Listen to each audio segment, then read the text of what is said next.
and welcome to the 67th episode of Total Pod Mode, your weekly comedy gaming podcast. My name is Will, and I also go by Hoodafunk, and I'm joined here by my good friend, co-host, and fellow gaming enthusiast, James, aka Mr. Bames. What's going on, you woefully wobbly waterbucks? Coming up this episode, we've got our weekly regular games catch-up, followed by the weekly gaming news, where we talk a perhaps unanticipated remaster, Sony finding itself in legal hot water again, and yet more Call of Duty news, although this time it's perhaps not what you'd expect. But before all of that, it's time to crack on with the socials. You can, as always, find the podcast on Spotify, Apple Podcasts, and pretty much anywhere else you get your podcasts by searching for Total Pod Mode. We also post regular video content of our playthroughs, stream highlights, as well as the podcast on our YouTube channel, Total Pod Mode. You can also find us on X by searching for @TotalPodMode, or one word. And whilst you're there, you can find me at Mr. Bames, and I'm also on Twitch under twitch.tv/MrBames_TPM. And you can find me at Hoodafunk on X, and I'm also on Twitch under twitch.tv/Hoodafunk. Okay, James, it's time to kick off the episode with a catch-up. What have you been playing this week? Short and sweet this week, buddy. Absolutely nothing. Oh, really? Absolutely nothing? I haven't played a single thing this week. Damn, not even any Baldur's Gate 3 content or anything? No, nothing. Literally nothing. I've had very little energy or nor inspiration this week, so it just hasn't happened, I'm afraid. Right, okay. So, very nice and quick and easy. How about you, man? What have you been playing this week? Well, I'm afraid I don't have a great deal of new content to talk about either, really. I'm very disappointed. I've played a little bit of Tears of the Kingdom throughout this week, slowly progressing through the game. I've pretty much unlocked the whole of the central area of the map now. So at this point, you travel to various towers in a similar fashion to how you did in Breath of the Wild, unlocking bits on your map. By the central region I've covered, that pretty much does encapsulate all of the areas that are outside of extreme climates.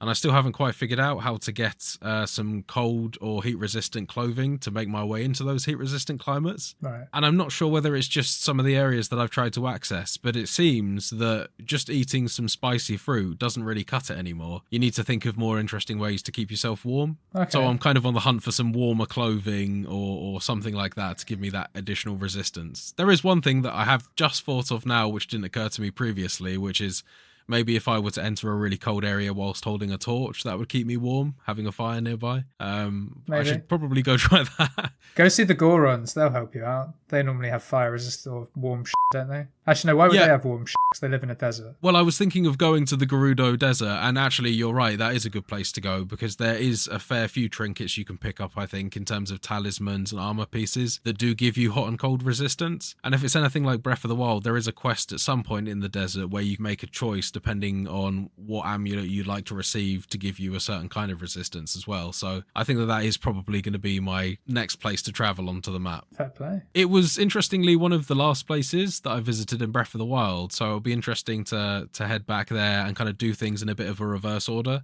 I'm thinking that I probably will go to the Gerudo Desert first, and then I'll work my way north to the Bird People and the Frostland up there. And I think I'll just try and do it in a clockwise fashion now, starting from the center, moving left, and then working in a clockwise way. Whereas the last time it was the complete opposite. I went straight into the water area with the Fish People and had a wander around the Zora domain.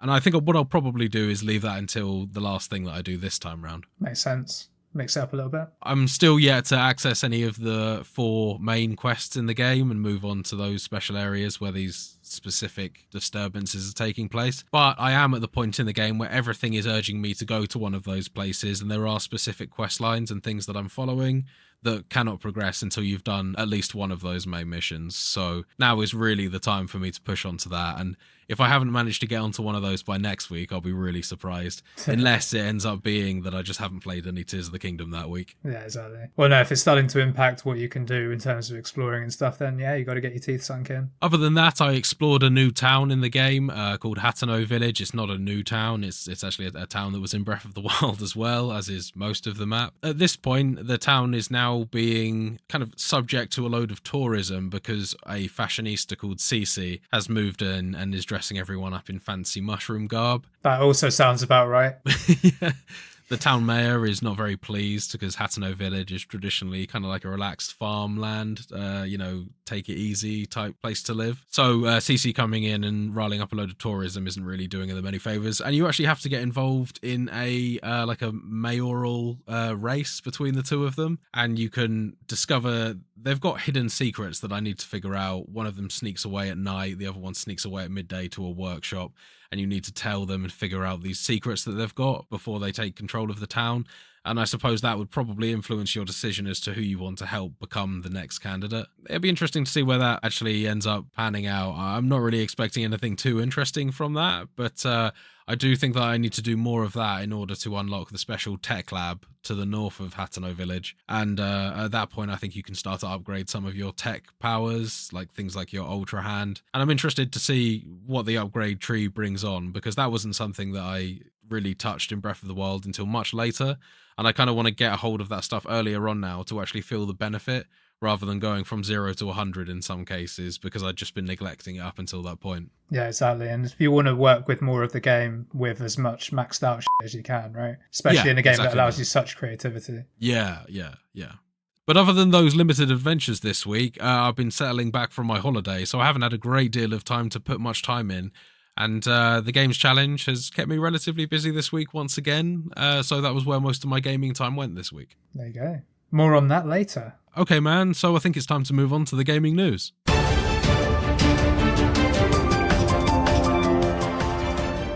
First up this week, in an article from Game Rant, Last of Us Part 2 remastered content has been revealed. Oh, wow. Just under a week ago now.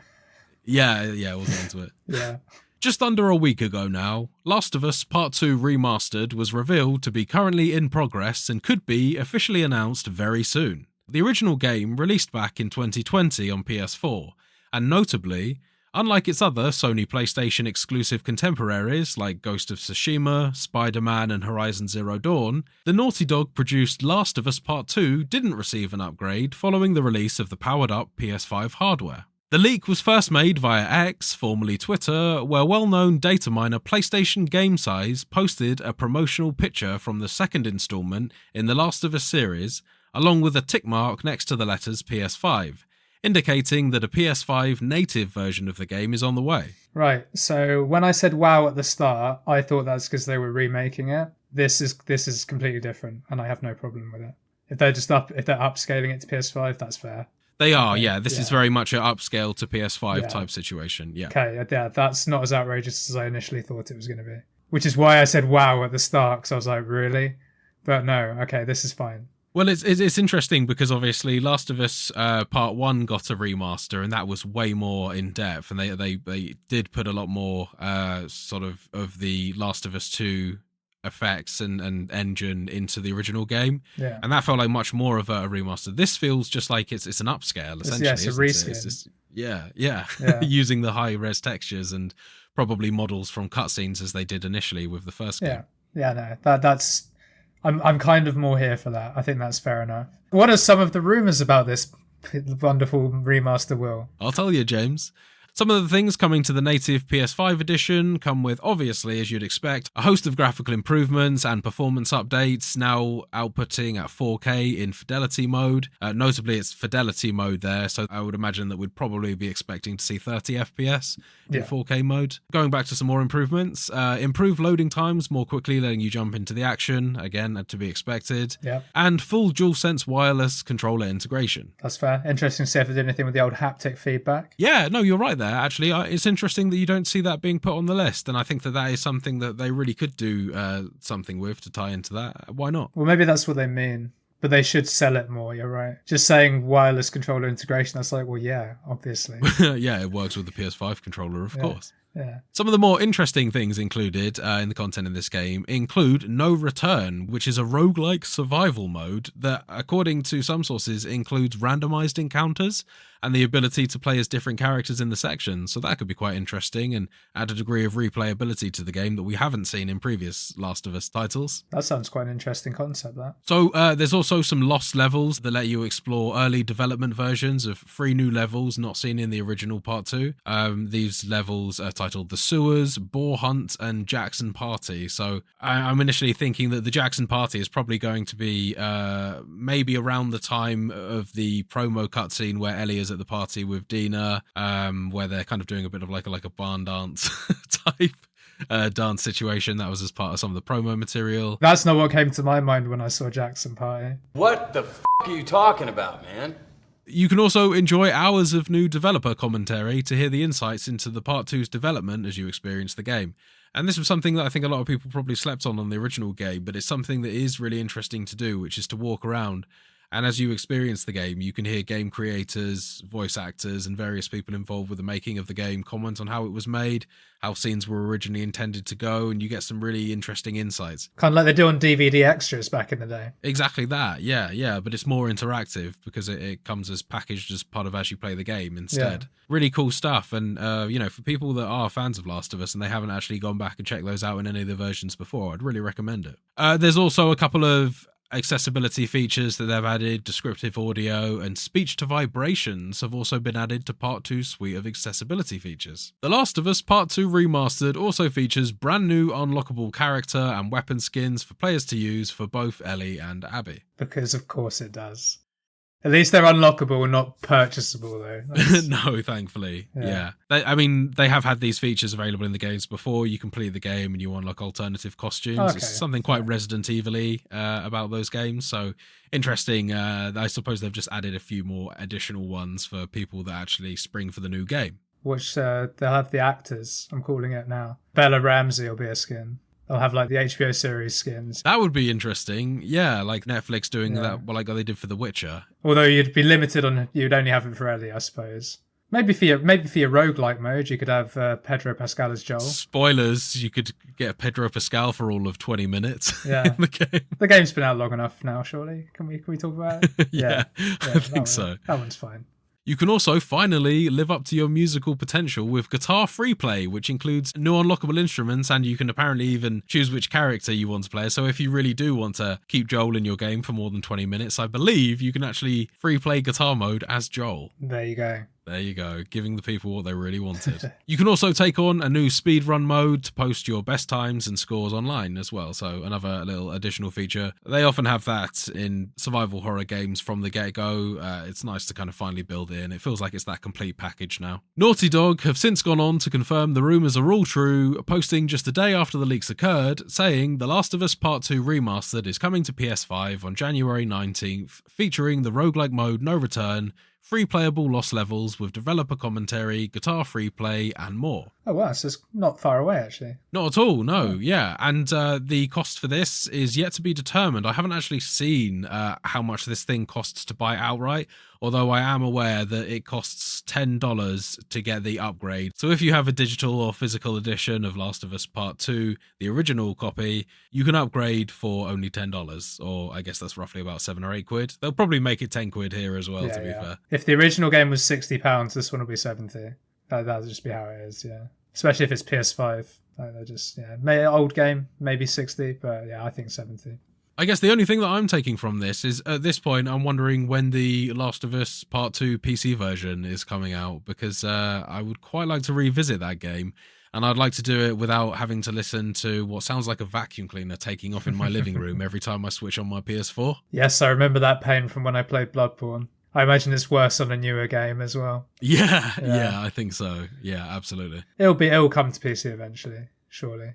The other one took a bit of time, so... They've actually put the Part 1 on PC, and to be fair, it wasn't that well received. Out of all of the PlayStation to PC conversion games, that one actually got quite a bit of flack for having performance issues and bugs with the game. So I really hope they do a better job of porting Last of Us Part 2 over, because it would suck to have to wait for it to come out and then it ends up still turning out that you've got to wait longer for them to fix everything. Yeah, exactly. Okay, so I think it's time that we moved on to our second article of the day. Sony now finds itself in legal hot water as it fails to kill a $7.9 billion lawsuit over PlayStation store prices. Just as Jim Ryan's all left, this all comes out. Well, actually, this has been ongoing for quite some time, and Sony has been batting things back. However, it does sound like this is actually starting to find some ground, and it is progressing to some degree, at least in the UK courts. I was going to say, this is the thing where the PlayStation Store's prices are like up 30% or something. I swear we aggregated it months and months ago, last year sometime. Yes, so maybe the 30%, you're getting that figure from the fact that they take a cut of the earnings, 30%, maybe. which is seen as like a very large amount. What it fails to mention in this article from Kotaku is that 30% is actually kind of the industry standard for these sorts of measures. It's not to say that it's a good number to have, but it is the industry standard as well. And with most consoles, they are also guilty of very similar things. It's only really PC that you can actually have multiple different storefronts available to you. It's not like Nintendo gives you access to the Google Play Store, for instance, or the same with the Xbox or any of the other consoles as well. Yeah, that's fair. This isn't really an article that kind of puts Sony in a worse light compared to its other competitors. This is more of one that perhaps has some ramifications for future dealings and possibly for other game companies outside of Sony as well, should this one progress in UK courts. Because I think that if this lawsuit were to be successful, then there would be a precedent for legal ramifications against all of the other companies as well. Mm.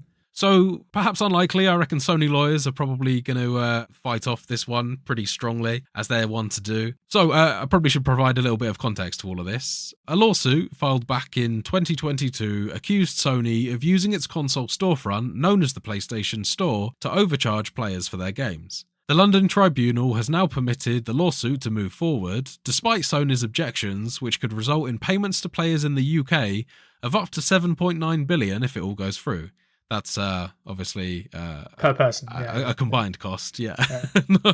I'm sure that that copy of Last of Us 2 that I brought on the digital storefront, I don't think it's gonna give me almost $8 billion in the bank, sadly. Oh, you never know. I'm rich, bitch! The case started back in August last year and essentially claimed that anti-competitive practices by Sony allowed it to get away with charging a 30% commission on all sales in the PlayStation Store, rather than charging a smaller amount and passing the savings on to customers. Sony did attempt to dismiss the case, as I mentioned before. However, the Competition Appeal Tribunal sided against Sony, stating that it failed to establish that the complaint has no reasonable grounds for making the claims, / no real prospect of succeeding at trial.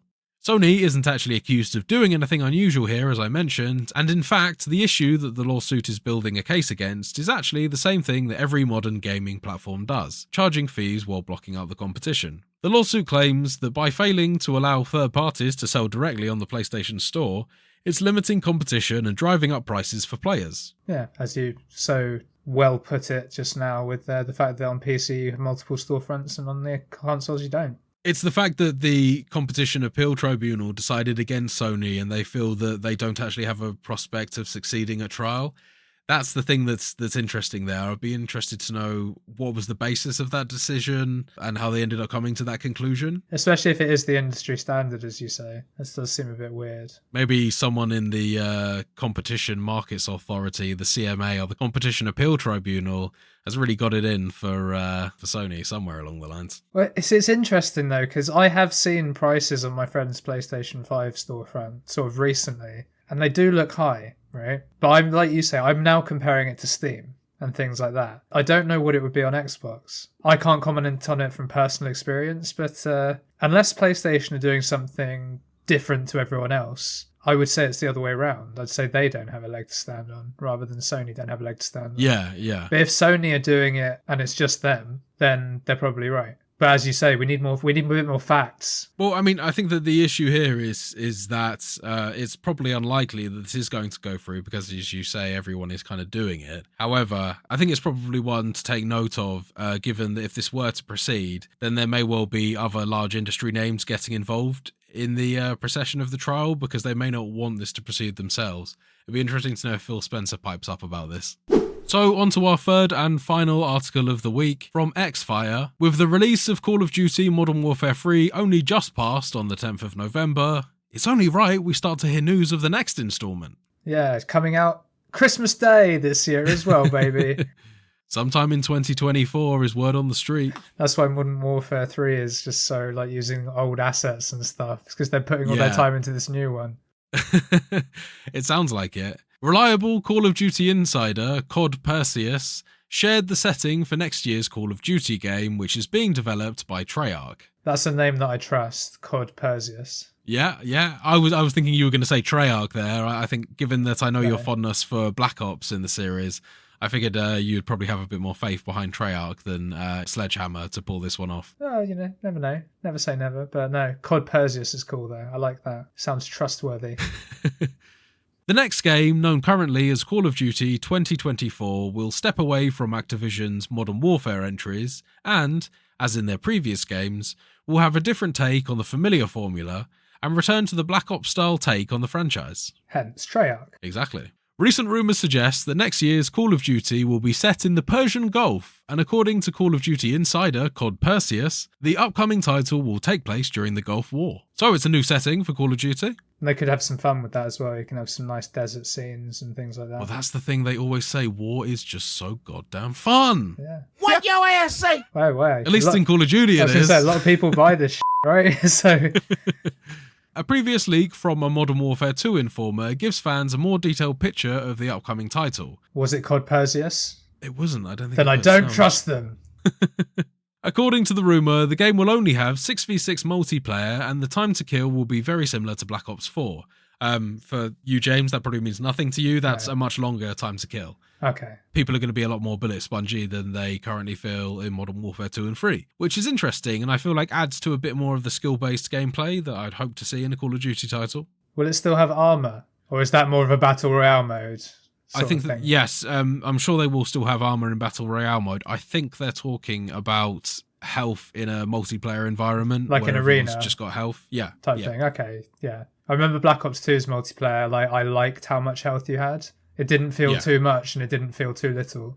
It was a good mix. 4 looks to be that they've added a little bit more than it was in Black Ops 2. They definitely took it up a notch in Black Ops 4. Are we talking like a couple of hits more? Yeah, like a couple hits tops more. Okay. It just meant that you weren't going to get glanced as you ran around a corner anymore. And if you were to end up in a shootout with someone, if you happened to be aiming at their head and actually properly aiming, then you were going to win that shootout sort of thing. So yeah, it just increases and changes up the combat quite a bit, actually, compared to some of the footage that I'd looked at for earlier titles with Black Ops 3 and 2.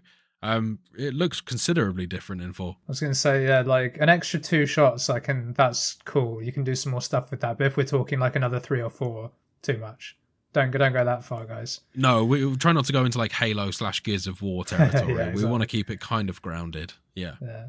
The rumour also suggests that sliding will still be in the game, while tactical sprint will only last a few seconds. Many fans aren't fans of the recent Modern Warfare 3 changes to the movement speed back in Modern Warfare 2, which was much slower. Other fans also commented that the time to kill in Modern Warfare 2 was too fast and gives campers too much of a big advantage.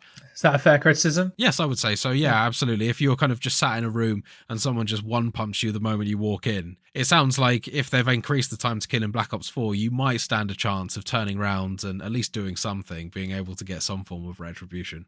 Okay. Yeah, that's fair then. I think it also adds to a bit more of a team dynamic and encourages team gameplay a bit more because of the fact that it's going to be so much harder to win 1v3, for instance. Yeah. In Modern Warfare 2, it's very doable if you're fast enough and you've got the right gun. Whereas it would be almost impossible from what I've seen of the gameplay in Black Ops 4, unless you were just insanely good. Anything that prevents campers in that sort of... Not prevents, that's not the right word. Anything that sort of lessens the impact of campers. Because campers, there's nothing wrong with a little bit of camping every now and then. But, you don't want people to just be winning every single round by doing the same thing. First person that gets to the good spot wins sort of thing. I think the frustrating thing is with campers is they don't actually tend to win the rounds either. So it's frustrating for both sides. Both being on their team means that you don't have someone that's actually working an objective or earning kills. And playing against them, they're just frustrating because they're sat in a room in some far off place just shooting anyone that walks through the door. Yeah, exactly. So I think that there's definitely some positive changes to come from this next Call of Duty. And you're right, this definitely does reek of like a large change up compared to Modern Warfare 2 and Modern Warfare 3. Especially when you put them in the perspective of the transition from 2 to 3. But why do we need another COD game so soon after Modern Warfare 3? That's my question. We don't, James. That's the point. We don't need another Call of Duty game. They need the money. Right. The money, baby! Would it not be better to spend a bit of money on fixing Modern Warfare 3, assuming that it's still not good?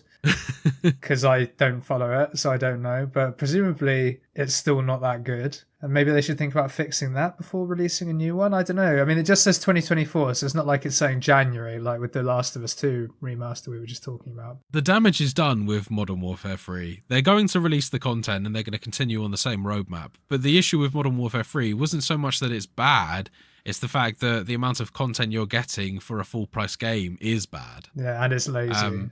It's lazy. Yeah. That's the issue there. It's you know, I don't think Modern Warfare 3 is any worse or better than Modern Warfare 2. It's just more of the same for a very exaggerated price tag. And I think even from what this article implies and from what I've seen as well, the movement speed is definitely upped on Modern Warfare 3. That's for certain. There's a bit more kind of movement going on. But other than that, it feels remarkably the same. Yeah, well, as I said at the start, now we know why. Because they're working on this bad boy, even though it's a different company doing it, sort of different developer, same company. Yeah, different developer, but this is where the money is currently. The money, the big budgets currently is going into the next one in development, and they've got a team that will be working on putting out the content, and God knows, maybe Modern Warfare 4. Although I'm doubtful at this point. I think that they've finished the trilogy, right? Yeah. They need to do something else. Yeah, I agree with that. Early betting, I reckon this will be end of the summer. End of the summer 2024? Yeah. You're probably right, yeah. They normally do it sort of in that August to October sort of time, but I think it'll be slightly closer to the August side. Also worth taking this Xfire article and a lot of the information included in it from Cod Perseus. I know that you find him a trustworthy guy, James. Well, I know the name really great. Sold you. Yeah. I get you. I trust him too, buddy. I mean, he's a Greek god. But I think that at the same time, these are still very much rumours and speculations from insiders, so yet to be determined. Yeah, but Will, he killed Medusa. He does have that behind him. I'll give you that. He does. Okay, and after that article, it's time to close off the news and move swiftly on to the... A Games Challenge!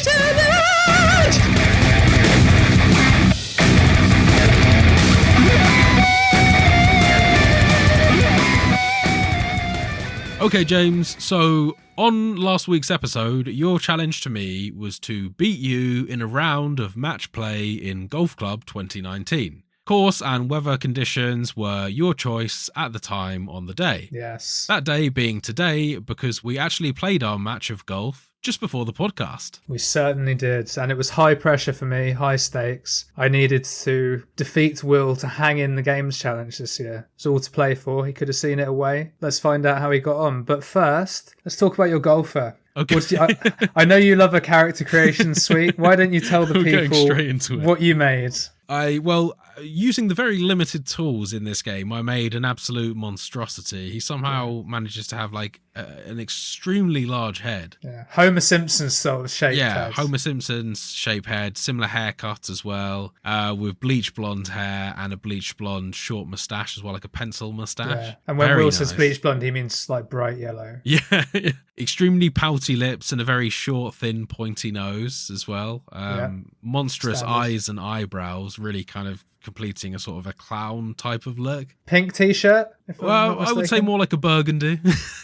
Okay, yeah, fair enough. Yeah, burgundy shirt and kind of minty green shorts. Lovely, a lovely ensemble for a lovely man. And what did you call him? Clarence was his name. Clarence was the gentleman that accompanied me throughout this week of golf practice. Yes, and how did your week of golf practice go? So, preparation for this, for me, mostly involved just going into the training mode, and initially I was just trying out the drivers, going to the driving range and just taking swings and trying to practice that swinging motion. The controls in this game are fairly simple. You use the left stick to kind of aim your shots and the right stick to take your golf swings. And you take a golf swing by drawing back on the right stick, or depending on your settings, you can have it on the left stick if you want. You can choose which stick controls. The mechanic for getting the best swing is to watch your character's animation, because as you draw back, you don't want them to then kind of freeze in this drawn back animation before you flick forward. Unless you want the ball to go veering off to the right, which you don't want. You do not want, no, yeah, especially with all of the obstacles on these golf courses as well. Lots of rough, lots of sand, lots of lakes. Exactly. Want to be avoiding those. You can draw back too fast, you can flick forward too fast, as well as watching your character's animation to make sure it's smooth, the motion that you do on the stick has to be relatively smooth. Yeah, and it has to be the correct distance as well. It does, yeah, and that's in order to get the right amount of speed as well. So for all of them, there's quite a lot of variation there, and you need to try and do all of this motion in as straight a line as possible in order to send your golf ball screaming down the course. Yes, and a lot of golf games you actually have a sort of, you can see the gauge and you can see where your swing goes. Yeah. In the settings we were using, none of that. No HUD. Although in practice, I think you probably do. No, I didn't have it on, no. And yeah, I didn't actually see the option to turn it on either, to be honest with you. I don't think you can in this game. It's in other golf games you get that, really. Yeah. I think that gives it more of an arcadey feel, whereas this one felt a little bit more like a sim type thing. I think it's definitely trying to be a golf sim, isn't it? It's not. Yeah, there's no arcadey feel to it at all. No, that's the difference between the golf club games and then sort of the 2K PGA Tour ones, even though they're made by the same guys. It's okay. Well, the same mechanics at least, but it's a much more serious golf simulator rather than arcade, exactly as you've said. And it was a fun time playing through these training missions. After I got done taking a load of swings, I then moved on to putting practice, and that was actually probably where I spent about 80 to 90% of my time in the game. Very wise. The other 10% being quite a lot in driving, in 10% of that, and 10% probably in the character creator. Just trying to go as hard as possible there. So putting practice was definitely the way to go for me, and I just spent a lot of time doing that. I probably spent the best part of 9 or 10 hours practicing this week at the putting, and that was my main time in the game, really. I really didn't engage very much with any of the other features. I didn't play a match against someone else online, or I'm not even sure whether it's possible to play against an AI. I assume it must be. Yeah, you can set up ghosts, Right. Okay, you don't see them swing or anything, but you gotta get like a score and you. Fine. Yeah. Okay. You could have done the career mode. Yes, I could have done, but I didn't know. It was just straight up practice. I figured, what's the quickest way for me to take the most amount of shots and just keep trying to get this right with the inclines and things like that. I think that was the way to go for me. I stuck with it, and I had quite a few satisfying moments in there. I was kind of, after a while, you spend that amount of time in a putting range, start to get a little bit bored, start to wonder, what's that squirrel doing over there? Can I hit the squirrel with my golf ball? And then very quickly, how do I hide the dead squirrel that is now on the golf course with me? What have I done?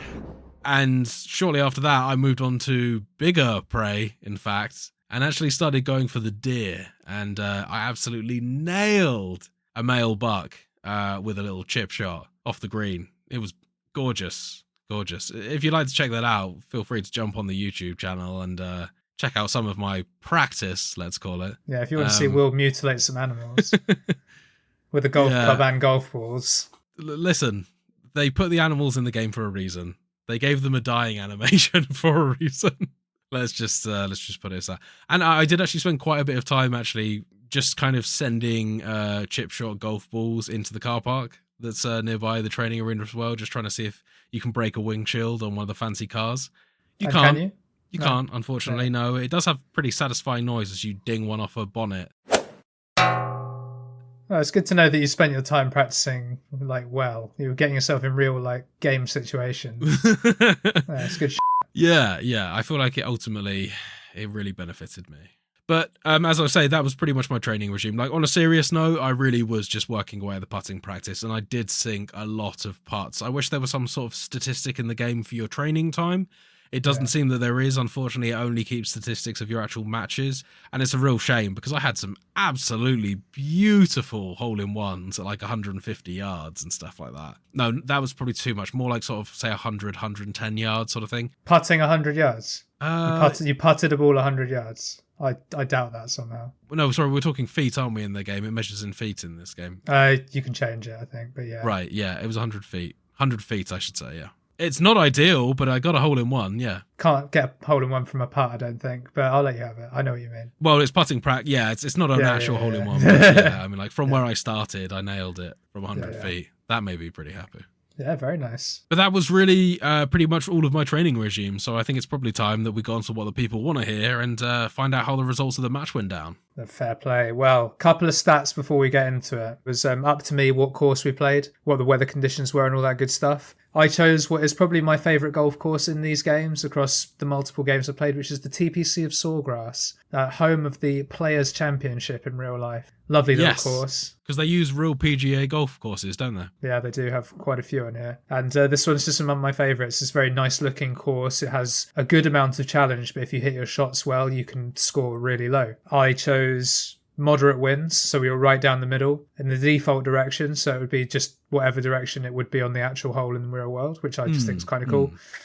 And the key one, I think, was that I set the firmness of the greens to be fast, not the fastest they could be, but fast. And the green speed was also fast. Again, not very fast, but fast, because that means you have to be very, very, very accurate with your approach shots and sort of judge the roll, if you like. This actually made quite a bit of difference and really shook things up from the training mode. I assumed that all of those values were set to normal on the training mode. So I was noticing that my balls were going way further than I was practiced for, particularly on the putting. Exactly. And the wind speed and that can make a real difference on certain holes as well, depending on the elevation. So I didn't want to go too brutal with the wind because I haven't played this game for over a year. So I didn't want it to be too hard on me either. But there we have it. The stage is set. We kick off hole 1. Lovely little par 4 to open up. Because I set up the game, so I was essentially player 1, it was my honour. I teed off first. It was an okay drive, nothing wrong with it. And this was the moment. This is where I was seeing how Will had got on with his practice. We'll see what a player he was. And if I remember correctly, your first drive was pretty solid. Yeah, I was happy with it. It went nice and straight. It wasn't a completely perfect shot, but I think I nailed the forward swing on perfect. So yeah, I was happy with starting off. A little bit worried to get a duff shot right away, right out of the gate. It's not a very good look.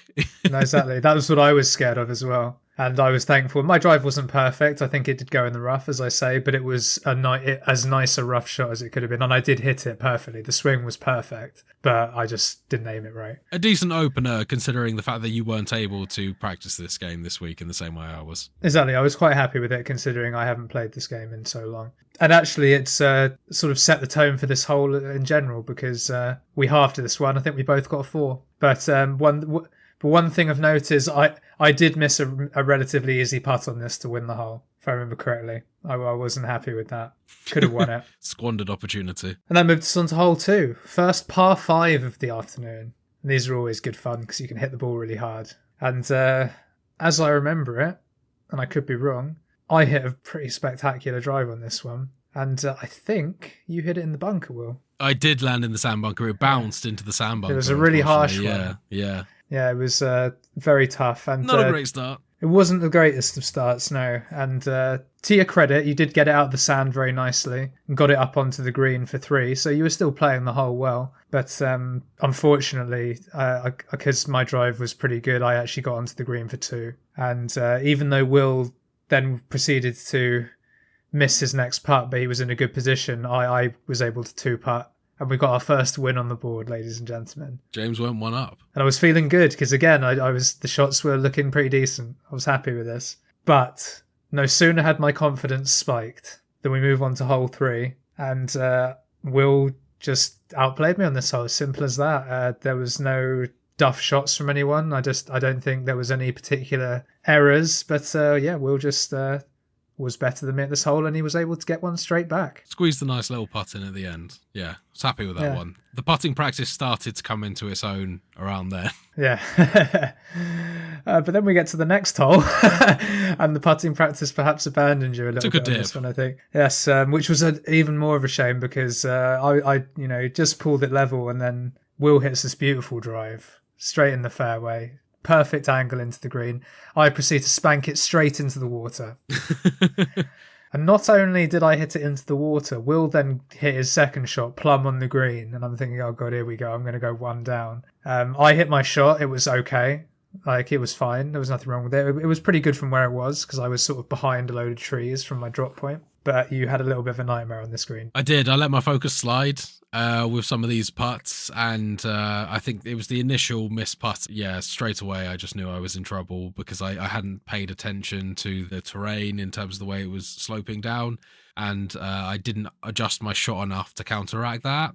I took it too quickly without really thinking, and that momentary loss of focus really cost me. It did, and this is where the green speed and the green sort of firmness come into play, because if you make one mistake, you could be off the green. I mean, that it's ridiculous, some of them. And I was lucky enough that I was able to get a 2-putt and win the hole. So I went back to 1 up, and thus began the mini run. For the next 2 holes, right? Yes, although the hole number 6 has a particularly harsh story for Will in it. But the next hole, nothing spectacular. I think I just won the hole, like nothing major. Just neither of us hit bad shots. I just happened to hit mine a bit better. But this next hole was very harsh for Will. Again, the drives were actually pretty good. Like this, I'd hit a couple of shanks and mine weren't necessarily going on the fairway, but none of them were in too much trouble. Will hit a lovely drive. Your driving was much better than mine throughout this, I've got to say. Both on the green. I missed the putt to get my birdie. Will missed the putt to get his birdie. That was disappointing. And why don't you tell the people what happened on your next putt, Will? Well, I was so close, I think, at that point. You were like 2 foot away at most. I was maybe, 2 feet away, and I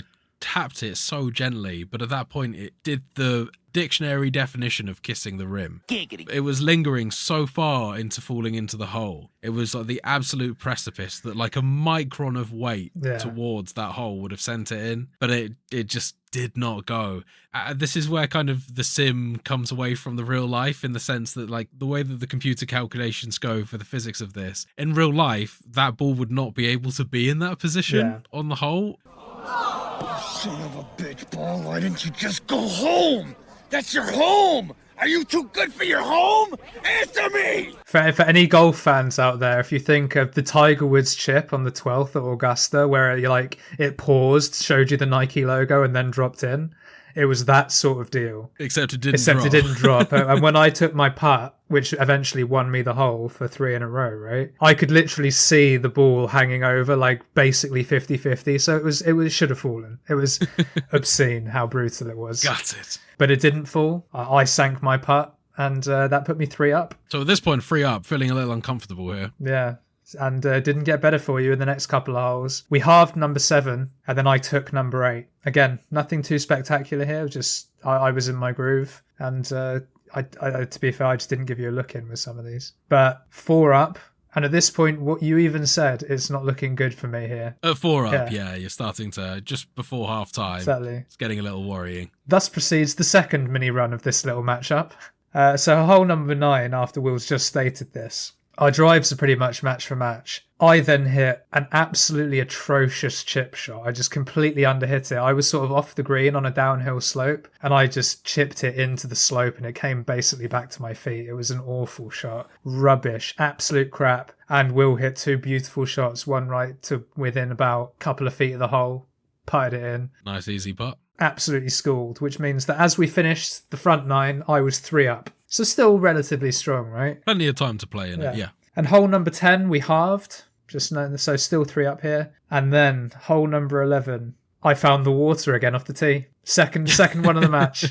And if I remember correctly, that was just after you'd hit an absolutely sublime drive. I was very happy with that one. Yeah, that was straight down the field. Absolutely and sublime. Sent it way further than the AI was suggesting I sent exactly. it. It was It's very satisfying when you nail one of those shots. Exactly. And it sounded good. It looked good. It was wonderful. And as a result of me going in the water, Will was able to comfortably win that. And then on the next hole, Will actually drove the green on a par 4. And I think this was the one where it looked like it was going incredibly to the right. It hit a slope and bounced onto the green. And then it wasn't close, but Will just sank this putt at a good pace, and it just went, nailed it. That was probably, I think, one of my best putts in the game. That one, I was pretty satisfied with that. I had quite a few inclines and dodgy terrain to work with. Yeah. But thankfully, the ball saw true. Exactly. And my drive was not on the green. It was just off. I chipped on. I was in a decent spot. Probably would have had a good chance of getting my putt next, but didn't even get a look in. Will gets it.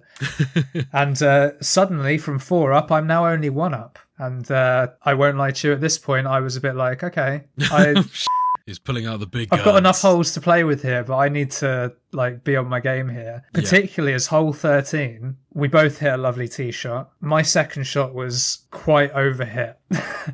I was on the green, but I was quite overhit. Will's was, if I remember correctly, it was fine. It wasn't close to the hole, but it was a good shot. It was short, yeah. It was short, but it was on the green, and flush enough that I could get it close on my next shot. Yeah, and this shot I had, I think it was a 46-foot putt for my birdie. That's a big one. And I underhit it quite significantly. By like 15 feet. Oh yeah, no, I was still like 30 feet away, like 25, 30 feet away for my next shot. And I was like, at this point, I was like, F me, Will's going to bring it level. And unfortunately for Will, I think my experience in the game showed here, and I hit a very clutch par putt. And unfortunately for Will, he wasn't able to convert his birdie, so we halved the hole. But I think that might have been the turning point. Yes, we would have drawn even at that point if I'd have taken it. And that was sadly, crucial. I buckled. It was crucial. Well, I mean, I don't know if I necessarily. I don't think you on that buckled. hole, actually, it came later. It was a very good shot by yourself. Yeah, I think I clutched that one, and I felt good after this. I was like, okay, I'm in with a good shot now. I'm one up. There's 5 holes left. You know, looking pretty decent at this point.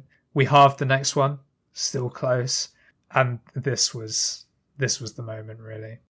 The moment. Yeah. You call it a moment, I call it the undoing. We both hit a lovely drive. As we'll get into, my fairway stats were atrocious. I think I hit 20% of the fairways. It was awful. So when I say I hit a good drive, it means it's not in a tree, basically, which I did get in a tree at some point.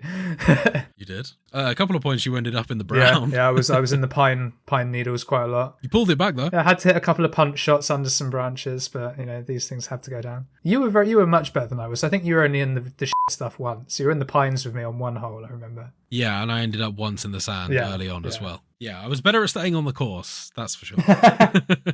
You're just more of a, I don't know how you call it, like an alternative golfer. You like to take the scenic hiking. Exactly. I like to just see a bit of everything, you know? You like biomes, multiple biomes. I'm incredibly aggressive. That's really the problem.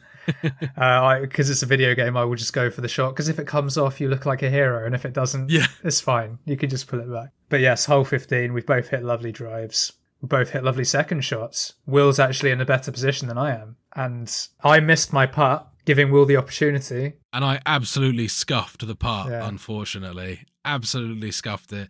Hit it too hard to make matters worse, and it actually went further away from the hole than I was previously. I was now working with a much worse incline as well. Yeah, exactly. I had a pretty, fairly straight putt at that point. It was just one of those glancing, my stick control was off, and I accidentally tapped it to the right, I think, on that one, unfortunately. Gave up another opportunity there. Yes, and the unfortunate thing was, as well, you then missed your next one too. You underhit it to compensate. That really screwed me over. The nerves got to me at that point. Really? That was it, I think. I was trying to compensate for mucking up the shot before, and at that point, I just think I f***ed it up. Yeah, it is. It happens. Unfortunately, golf's a cruel game, even in real life as well as on this. Like, golf's a cruel game at that point. And I saw this and was able to capitalise, hit my par putt, putting me 2 up with 3 to play. So this is real crunch time now. Yeah, this is, if Will wants to beat me outright without going into a playoff here, Will needs to win the next 3 holes. Now's the time. Yeah. Can he do it? Can he do it, ladies and gentlemen? He's already made the comeback once. Can he do it again? The answer is, unfortunately, no. No. Unfortunately, I did not make the comeback that I needed. No, hole 16, unfortunately for Will, I played it sublimely. I don't like to toot my own trumpet like that, but drive was straight down the middle. My second shot hit the flag. That was actually hilarious. I feel like it wasn't quite a rim shot as the one that I did, but it almost felt like it bounced off the hole. Yeah. Yeah, it hit the flag, and as a result, that took a lot of the pace out of the shot. So I had a lovely putt for 3. And Will got it on the green, but unfortunately was just too far away, which unfortunately for Will means that I won 3 and 2, and Will was unable to complete the challenge this week. First loss. I've taken my first loss of the games challenge. God damn. Yes, and I've managed to stay in the game. Fortunately for you, you're still in the runnings. But before we move on to what my next challenge is, how did you find it overall? The gameplay, the match at the end of it? Did you enjoy yourself? Because I know that you're not really a golf fan. Yeah, I'm not really a golf fan, but I feel like there is something very primitive in the satisfaction that comes from knocking a ball into a goal or a hole or whatever. I'm definitely not immune from the feeling of nailing some of these 100 feet, like I say, hole in ones at 100 feet. Like there is that real kind of butthole clenching, white knuckle moment as you see the ball sailing towards the hole right on point, and it's just, it's going in. No, I would say that I did have quite a satisfying experience playing this. When I first started it, there was a bit of knowing that I was going into this playing mostly the training mode and wondering just how entertaining this was going to be. Honestly, I didn't expect to find my play count to show something like 10, 11 hours of playtime on this game by the end of the week. I thought that I might struggle to put in that amount of time just putting balls, but no, it was pretty easy to rack up those hours actually, and a fun little game. I can probably see myself going back to it and maybe even encouraging some friends to pick it up, given the price of it at the moment. It's very, very affordable on some of the CD key websites. And even on Steam, I think itself, it's still like, it's not like a highly priced game or anything. So no, and you can have up to 4 players playing at the same time. So very good little multiplayer game. Chill way to play with your buds when you grow tired of murdering zombies and animals. No. Apparently, I go towards the golf club to do my animal killing. That's kind of my new hunting game of choice at this point. So it's nice that the game has a bit of a dual focus as well there. You can eradicate local wildlife and pests, and you can shoot a few holes with your mates. It's great stuff. Yeah, and the career mode's genuinely good as well. If you like golf, can get a bit long if you don't, I'll concede. but yeah, and I've got to say, man, I thought that for never having played the game before, knowing that this game's story mechanics aren't the hardest that have ever been put out there, but they can be quite brutal on the master difficulty we were using. I thought you did incredibly well. I don't know if I'd say you were better than I thought you were going to be, because that's a bit like, that's not what I mean. But you surprised me with how well you were driving consistently. Ironically, I think your putting let you down at crucial moments, given how much time you put in. Yes, it's annoying. Yeah, but you did very well, considering that I'm over a decade into these sort of games, and you're not. It was very competitive, and I had a really good time with it. It was good fun. Yeah, I'm glad it played out that way as well, because not to say that I don't like just sort of eating shit and losing like very thoroughly in a game anyway, but it does keep the game way more interesting when there's a bit of a comeback and a bit of a back and forth there as well. So I found that it was a really interesting and fun to play match. But GG's, man, the better golfer won. You can keep your cap, and maybe one day I'll come back and try and take the crown off you. And the important thing, 5-4, and depending on what you set me now, I can bring it level somehow, which is pretty crazy. So go on, give it to me. So James, your challenge this week is to play Bloodborne. Okay. It's funny that you mentioned Bloodborne earlier on this episode, actually. It kind of twigged there. Yeah. Interesting. James, I would like you to Blood level 4, fists only, no items, defeat the Cleric Beast and Gascoigne. This sounds very familiar. It is, yeah. So if you'll remember, and as we covered it was quite a handful of episodes back now when James set me the Dark Souls challenge, I actually did have an almost identical challenge for him lined up as well. So this is very much a case of let me borrow your homework and I promise I'll copy it. So I switched it round and have gone for a Bloodborne level challenge for this time round. So Blood level 4, meaning that you need to choose the basic class in the game. It's the lowest level you can. Not able to level up during the game, nor use equipment or any weapons in the game. However, there is one important parameter that I'll give you here, is that those parameters apply to the boss fights, but unlike Dark Souls, you don't have a instantly, constantly replenishing Estus in the game. So I will permit you to grind areas in the game only to buy blood vials. Right. I'm not going to set you the challenge because, you'll be running around. If you do die enough times, you're going to run out of blood vials and then find that you're fisting enemies. Unable to get any souls. So for the purpose of buying blood vials, you can grind an area for that using a weapon, no problem. But for the fights themselves, fists only, no equipment. Blood level 4, no items. That's going to be hard, but it should be fun. Gascoigne will be harder than Cleric Beast, I think. those are the parameters. You're free to, outside of that, figure out any old which way that you want to do it. And I wish you the best of luck, man. I think that this one will be a challenge, but I think it's definitely worthy of someone that's played as much time in Bloodborne as you have. Get after it. Okay, man, with your challenge set, we await another week to see how you get on, but it's time to close off the show with the game's challenge finished. And before we do close off the show, it's time, one last time, to roll out the socials. You can, as always, find the podcast on Spotify, Apple Podcasts, and pretty much anywhere else you get your podcasts by searching for Total Pod Mode. We also post regular video content of our playthroughs, stream highlights, as well as the podcast on our YouTube channel, Total Pod Mode. You can also find us on X by searching for @TotalPodMode, all one word. And whilst you're there, you can find me at Mr. Bames, and I'm also on Twitch under twitch.tv/MrBames_TPM. And you can find me at Whodafunk on X, and I'm also on Twitch under twitch.tv/Whodafunk.